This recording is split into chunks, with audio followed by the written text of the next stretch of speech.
Hi there, welcome back to chemistry. This is Mr. Hippemeyer, and it's Tuesday, March 31st.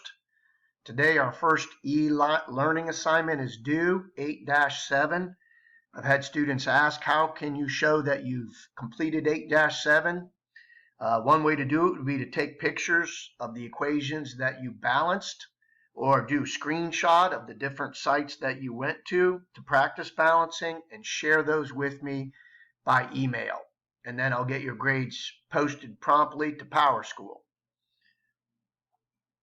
If you have any questions on any of the work we're doing, please don't hesitate to email me again, especially between 9 and 10:30 in the morning, or really any time during the day. I will get back to you as soon as possible. Remember, I am here to help.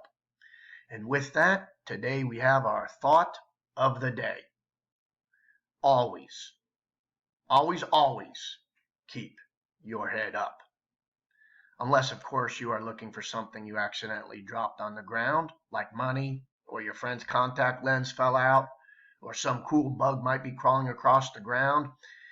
Oh, heck. Just keep your head up, unless you're looking for something that is on the ground.